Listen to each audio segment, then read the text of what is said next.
好，咱们现在开始来做一个起死回生的实验。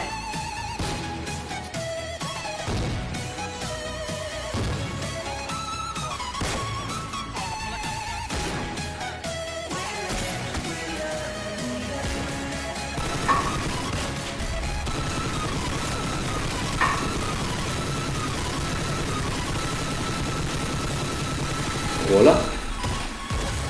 Hello， 大家好，我是大威。他这个实验是把活鱼放到液氮冰箱里面去，给它冻硬以后，然后放在水里面，这个鱼就活了。那么如果我把这个活鱼放在普通的冰箱里面，给它冻30分钟，然后再把鱼放回水里，它能不能活呢？2条活鱼，你也动一下，你也动一下，你动一下，哎。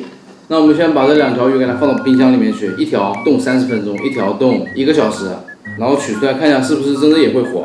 如果这2条鱼都能活的话，那么我顶着外面37度的高温，我也要把这2条鱼给放生了。当然，如果没有活的话，那我们就把它吃掉。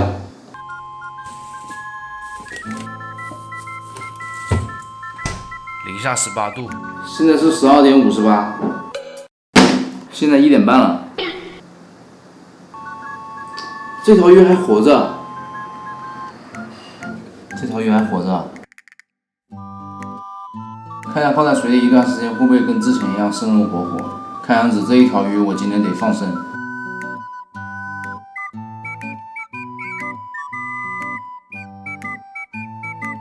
不过放在冰箱里面跟它视频中的效果有点不太一样，它从冰箱里面拿出来是那种整条鱼都已经冻得雪白了。视频中他们是用那种液氮给它冻起来的。哇，现在这条鱼已经完全活了，天选之鱼，等一下就给它放生了。等到2点的时候再把另外一条给它拿出来，希望它可以坚持到最后。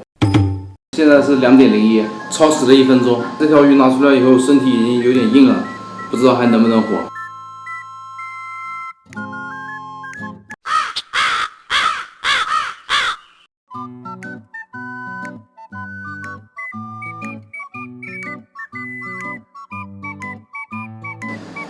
哎，冒泡了！醒醒！我感觉有戏。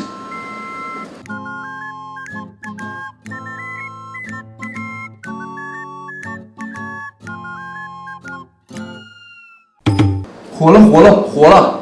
嘴巴在动了！哇 ，nice！ 这一条鱼生命力太顽强了，我真的以为它已经凉掉了，没想到它居然活了，嘴巴在动了。没想到鱼放到冰箱里面1个小时，它也可以活。哦，我刚刚差点都放弃了。这2条鱼现在已经完全缓过劲来了，我现在把它们装到袋子里面去，然后赶紧出去把它们给放了。然后袋子里面再倒点水，这样差不多就可以了。然后再把它们套在一个大袋子里，希望路上不会凉掉。现在赶紧打车。好了，现在已经叫到车了。